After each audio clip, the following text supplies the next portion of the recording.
First of all जैसा कि हम लोग रेक्टिफायर को जानते हैं, ये क्या करता है, हमारा एसी को डीसी में कन्वर्ट करता है। एसी को अगर डीसी में करना है तो हमारे घर में नॉर्मली 220 वोल्ट आता है एसी, और हमें कन्वर्ट करना है इसे किस चीज़ में, डीसी में। और नॉर्मली हम लोग जो यूज़ करते हैं वो हम लोग यूज़ करते हैं 12 वोल्ट एंड 5 वोल्ट डीसी। अब हमारे पास यहाँ पे दो काम होता है। पहला काम जो था, हमें एसी को डीसी में कन्वर्ट करवाना है। दूसरा काम है हमारे पास हाई वोल्टेज है, उसे हम लोग क्या करना है, लो वोल्टेज करना। तो यहाँ पे हमारे पास नॉर्मली दो कंपोनेंट या फिर जो हम लोग ये कह सकते हैं कि हमारे पास यहाँ पे दो चीज़ें वर्क करती है। तो हम लोग देखते हैं वो क्या है दो चीज़ें।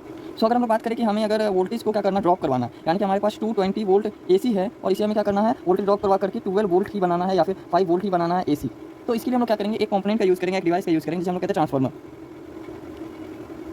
ट्रांसफार्मर क्या करेगा कि हमारा जो एसी सिग्नल में वर्क करता है, तो ये क्या करेगा, हमारे हाई वोल्टेज को लो वोल्टेज में करेगा या फिर लो वोल्टेज को हाई वोल्टेज में करेगा। ये डिपेंड करता है कि स्टेप ऑफ ट्रांसफार्मर है या स्टेप डाउन ट्रांसफार्मर। अगर इस ट्रांसफार्मर के सिंबल का बात करें तो हमारे ट्रांसफार्मर का कुछ ऐसा सिंबल होता है। यहाँ पे दो कॉइल्स होती हैं। एक जो कॉइल होती है, पहली वाली कॉइल, इसे हम लोग प्राइमरी कॉइल कहते हैं, और इसे हम लोग सेकेंडरी कॉइल कहते हैं। जो प्राइमरी कॉइल होती है वो इनपुट के लिए होती है, और सेकेंडरी कॉइल जो होती है वो आउटपुट के लिए होती है।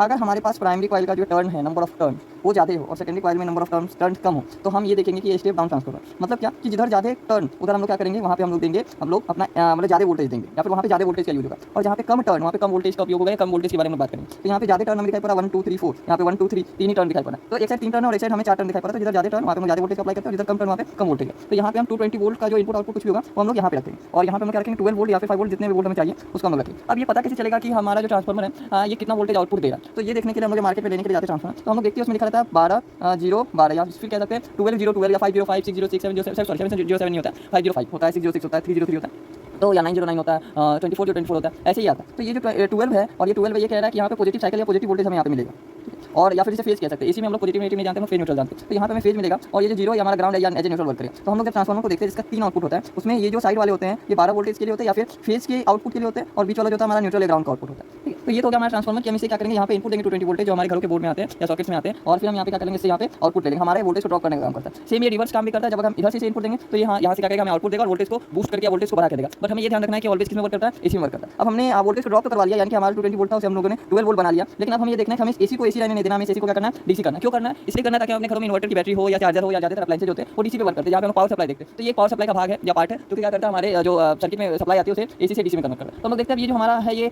एसी को डीसी में कैसे कन्वर्ट करता है। ठीक है, अब बात करते हैं हम लोग रेक्टिफायर का। तो रेक्टिफायर जो मेनली डायोड से मिलकर बना होता है।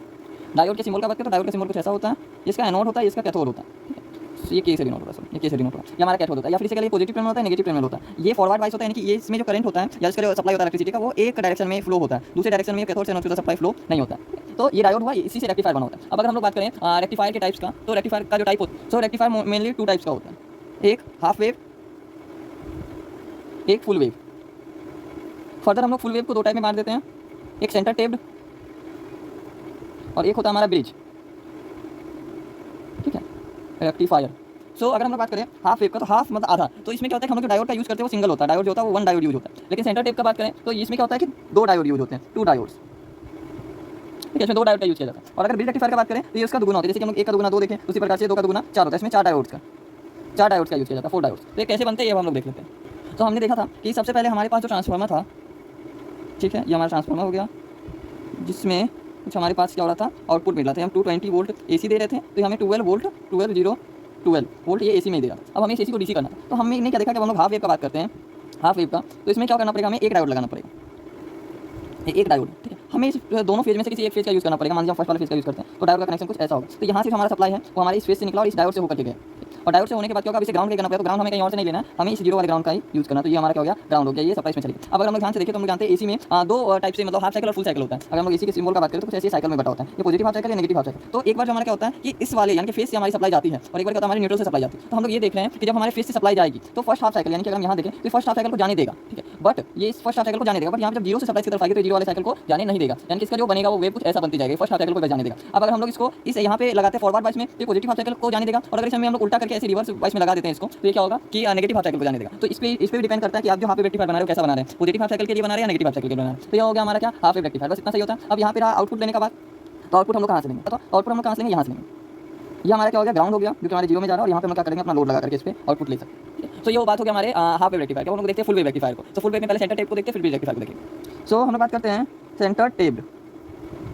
सेंटर टेप मतलब जो सेंटर के तक मुड़ा। अब ये सेंटर टेप कैसे सेंटर तक मुड़ा होता है ये देखिए। इसमें फिर हमें क्या करना पड़ेगा, ये ट्रांसफॉर्मर बनाना पड़ेगा जो 220 वोल्ट हमारा एसी ले रहा है, और ये कॉइल है इसका फर्स्ट वाला प्राइमरी कॉइल। सेकेंडरी क्या होता है, हमें आउटपुट देता है, कितना आउटपुट देगा, तो 12 0 12 हम लोग ले रहे हैं 12 0 12, तो ये भी हमारा एसी वोल्टेज आउटपुट देगा। अब यहाँ पे क्या जो सेंटर की तरफ टेप दिया यानी कि सेंटर की तरफ मुड़ा, तो सेंटर इसका ये है, इसकी तरफ मुड़ा। तो इसमें क्या होता है कि जैसे मैंने पहले आपको बताया कि दो डायोड यूज करेंगे, तो पहला जो डायोड है वो हम यहाँ पे लगाएंगे हम पहले फेज में, दूसरा जो डायोड है वो हम दूसरे फेज में, दोनों फेज का यूज करेंगे। तो क्वेश्चन ऐसे भी आता है कि ऐसा कौन सा रेक्टिफायर है जिसमें दोनों फेज का यूज किया जाता है, तो हमारा सेंटर टेप ब्रिज होता है। बट ऐसा कौन सा रेक्टिफायर है जिसमें हम लोग सिर्फ सिंगल फेज का यूज करते हैं ट्रांसफॉर्मर के, तो वो हमारा क्या होता है, हाफ वेव रेक्टिफायर होता है। तो यहाँ पे हम क्या देख रहे हैं कि यहाँ पे हमने क्या किया कि दोनों के फेज को लिया, दोनों में एक डायोड लिया और दोनों को हम कनेक्शन कर देंगे। ठीक है, तो इन दोनों का जो आउटपुट है डायोड का एक जगह आ गया, यानी कि ये हमारे यहाँ से फेज निकला और यहाँ से जो न्यूट्रल था वो हमारे घर आ गया, यहाँ से फेज न्यूट्रल यहाँ और हम इसे क्या कर देंगे, ग्राउंड कर देंगे।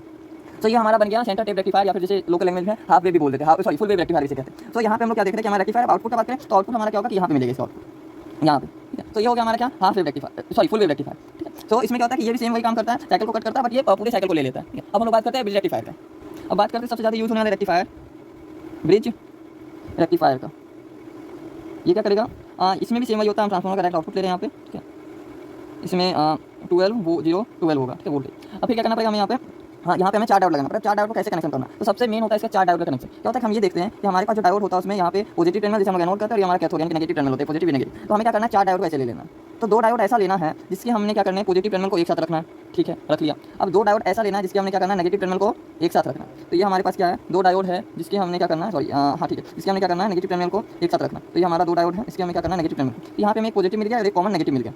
ये हम देखें। अब हमारे पास क्या टर्मिनल बचे हैं, ये हमारे पॉजिटिव टर्मिनल बचा है यहाँ पे और यहाँ पे नेगेटिव टर्मिनल बचा है। तो हमको क्या करना है कि इसका जो दोनों नेगेटिव टर्मिनल, ये नेगेटिव टर्मिनल को हमें इस नेगेटिव टर्मिनल से जोड़ देना, इस पॉजिटिव से जोड़ देना और इस नेगेटिव को पॉजिटिव से, मतलब यहाँ से इस पूरे पिक्चर को उठा करके यहाँ पे कॉपी पेस्ट कर देना। तो कैसे करेंगे, ये देखिए हमें क्या करना है कि यहाँ पे हमारा डायोड है, अलग अलग शेप में बनता है, आपके हिसाब से सर्किट कैसे डिजाइन करते हैं। तो इसमें हमें यहाँ पे नेगेटिव सप्लाई मिल गया और यहाँ पे बचा पॉजिटिव और ये पॉजिटिव। अब अगर ध्यान से देखें तो हम लोग ये जानते हैं कि डीसी में पॉजिटिव और नेगेटिव की बात की जाती है, बट एसी में कोई पॉजिटिव नेगेटिव नहीं होता है, फिर ऐसे करके दोनों चीजें होती हैं। तो हमें जहाँ पे दोनों चीजें दिख रही है, यानी कि यहाँ पे नेगेटिव पॉजिटिव दोनों दिख रही है, हम एसी मान लेंगे। इन दोनों को क्या मानेंगे, एसी, यानी कि यहाँ पे हम एसी सप्लाई देंगे। यहाँ पे हम क्या देंगे, एसी सप्लाई देंगे। इसमें हमारे पास पॉजिटिव नेगेटिव दोनों सिंबल है, इसलिए यहाँ पे हम एसी सप्लाई देंगे। और यहाँ पे जिसमें पॉजिटिव और नेगेटिव सिर्फ पॉजिटिव नेगेटिव, वहाँ से हम क्या करेंगे, डीसी सप्लाई लेंगे। तो हमने ये देख लिया कि यहाँ पे क्या है, पॉजिटिव और नेगेटिव दोनों। अब हम लोग क्या करते हैं कि इसमें भी हम लोग किसी एक ही फेज का यूज करते हैं, दोनों फेज का यूज नहीं करते हैं। दोनों फेज का यूज हम लोग ट्रांसफॉर्मर के दोनों फेज का यूज हम लोग सिर्फ फुल वेव रेक्टिफायर में करते हैं। ब्रिज रेक्टिफायर और हाफ वेव रेक्टिफायर में हम लोग दोनों फेज का यूज नहीं करते हैं। तो इसलिए मैंने आपको बताया था कि क्वेश्चन आते हैं कि किस मतलब रेक्टिफायर में दोनों फेज का यूज किया जाता है। तो यहाँ पे हमारे पास किसी एक फेज को ले लेते हैं, मान लीजिए ऊपर वाले फेज को ले लेते हैं। इस ऊपर वाले फेज का कनेक्शन जो इसके साथ हम कर देंगे और यहाँ पे हमारे पास ग्राउंड होगा, इसका कनेक्शन हम नॉर्मली इस एसी के साथ कर देंगे, यानी कि एसी के हम दो साथ कर दिए और हमें क्या मिल रहा है, यहाँ पे नेगेटिव मिल रहा है, यहाँ पे पॉजिटिव आउटपुट मिल रहा है और इसे हम बैटरी में कनेक्शन करके क्या कर सकते हैं, अपना आउटपुट ले सकते हैं। बट जब हम लोग इसे डीप करते हैं, जब हम लोग इसके मतलब वेव के ऊपर जाते हैं, तो हमें ये पता होगा कि हम ये एसी का हमारा वेव होता है, हमें डीसी बनाने के लिए इसे स्ट्रेट करना पड़ता है। ठीक है, और स्ट्रेट करना इंपॉर्टेंट नहीं होता है, इंपॉर्टेंट ये भी होता है कि आप इसे फ्लक्चुएटिंग नहीं रहने दें। फ्लक्चुएटिंग मतलब क्या कि ऐसा कह सकते हैं कि मतलब ये दोनों में ना हो, ये या तो सिर्फ पॉजिटिव में या सिर्फ नेगेटिव में। एसी ऐसा भी हो सकता है, ये हमारा वो लोग कहेंगे एसी है, एसी नहीं, ये डीसी होगा। एसी वो होता है जो पॉजिटिव में होता है, नेगेटिव में होता है। बट हमारा जो डीसी होता है वो या तो सिर्फ पॉजिटिव में होगा या फिर सिर्फ नेगेटिव में होगा। तो हम लोग को ये ध्यान रखना है कि हमें किसी भी प्रकार से इसे एक में लाना है, या तो सिर्फ पॉजिटिव में लाना है या फिर सिर्फ नेगेटिव में लाना है। तो ये हम लोग कैसे देखते हैं, मान लीजिए क्या कि अगर हम साइकिल की बात करें, यहाँ से हमारा करंट चला और ये चलने के बाद ये तो यहाँ पे जा सकता है, इधर भी जा सकता है। तो इसने क्या देखा कि यहाँ पे अगर हम जाएंगे ऐसे, तो हम क्या कर रहे हैं, आसानी से जा पा रहे हैं। कैसे जा पा रहे हैं, यहाँ पे हम लोग देख लेते हैं, यहाँ से ऐसे करके आसानी से जा सकता है। तो क्या होगा, यहाँ पे बैटरी तक चले जाएगा। फिर हम लोग इसका बात करते हैं कि यहाँ पे अगर हम लोग बात करेंगे कि मतलब नेगेटिव साइकिल का, तो नेगेटिव साइकिल ऐसे चला और फिर क्या हो, यहाँ से आसानी से हमारे नेगेटिव टर्मिनल तक जा सकता है। तो ये हमारा, और यहाँ पे रिटर्न नहीं जा सकता क्योंकि यहाँ पे ब्लॉकेज हो जाएगा। ये दोनों ये काम करें, यहाँ पे ब्लॉकेज कर रहे हैं। ठीक है, तो ये हम देख रहे हैं। सो अब अगर हम बात करें यहाँ पे सबसे इंटरेस्टिंग चीज़ का होता क्या है कि हम लोग जानते हैं पॉजिटिव टर्मिनल हम उन्हें कहते हैं जिनके पास पोटेंशियल डिफरेंस ज़्यादा होती है, यानी वोल्टेज ज़्यादा होगा, और नेगेटिव टर्मिनल से कहते हैं पोटेंशियल डिफरेंस या फिर वोल्टेज कम होगा। तो अब यहाँ पे हम यहाँ से देखें तो हमने ये जाना था कि डायोड का ये वाला टर्मिनल होता है पॉजिटिव होता है और ये वाला टर्मिनल नेगेटिव होता है। बट यहाँ पे क्या होता है कि जब हम लोग ब्रिज रेक्टिफायर बना देते हैं तो उसके बाद हमने इसको कॉमन करके एक पॉजिटिव नाम दे दिया था और इसे कॉमन करके नेगेटिव नाम दे दिया था। बट इंटरेस्टिंग बात ये है कि जब हम इसके सर्किट को देखते हैं तो यहाँ से जो सप्लाई चली और यहाँ करके क्या हुआ कि पोटेंशियल डिफरेंस यहाँ हो गया, और इधर से भी सप्लाई चली तो पोटेंशियल डिफरेंस क्या हो जाएगा, यहाँ हो जाएगा, और यहाँ पे पोटेंशियल डिफरेंस जीरो हो जाएगा, जीरो नहीं मतलब बहुत कम हो जाएगा। तो इसके कारण से इसके तुलना में पोटेंशियल डिफरेंस यहाँ पे कम है। तो बस ये समझ लीजिए कि जब हम लोग डायोड से रेक्टिफायर बनाते हैं तो हमारा जो पॉजिटिव और नेगेटिव सिंबल चेंज हो जाता है। डायोड के नेगेटिव टर्मिनल पे, कॉमन नेगेटिव टर्मिनल पे हमें पॉजिटिव मिलने लगता है और कॉमन पॉजिटिव टर्मिनल पे हमें क्या मिलने लगता है, नेगेटिव मिलने लगता है। ये एक ध्यान रखने वाली चीज़ है, बहुत सारे लोग ये बनाने में गलती करते हैं, जिसके कारण से उन्हें कि सर्किट में फॉल्ट आता है। और कैपेसिटर जब हम यहाँ पे लगाते हैं फिल्टर के लिए, तो हमारा जो सर्किट होता है वो हमारा कैपेसिटर होता है उसके उड़ने या जलने के चांसेस इसलिए भी ज़्यादा, क्योंकि लोग इसका कनेक्शन जो है वो गलत कर देते हैं। अब कैपेसिटर की बात करें तो कैपेसिटर हम लोग इसमें फिल्टर के रूप में लगाते हैं। फिल्टर क्या करता है कि ब्लॉकेज करके इसे, और फिर क्या करता है कि इसे एक स्ट्रेट लाइन में बनाने में हेल्प करता है। अब फिल्टर का कनेक्शन कैसे करेंगे, फिल्टर कैपेसिटर की बात करें तो उसका जो सिंबल होता है वो कुछ ऐसा होता है, ऐसा मे भी ऐसा ही होता है। ठीक है, तो ये जो होता है हमारा नेगेटिव टर्मिनल होता है, हमारा पॉजिटिव टर्मिनल होता है। ठीक है, चेक करिए, मे भी शायद ऐसा कैपेसिटर का सिंबल होता है। तो इसमें क्या होता है कि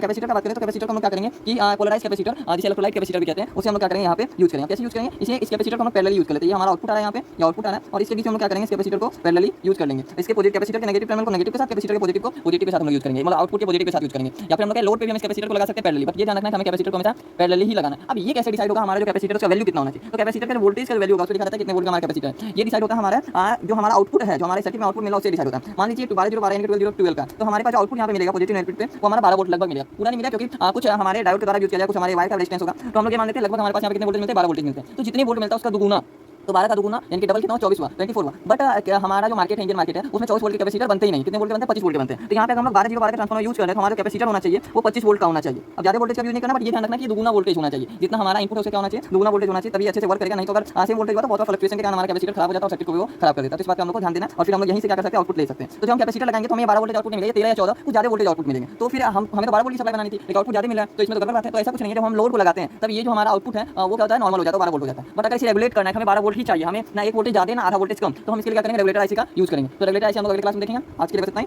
ठीक है।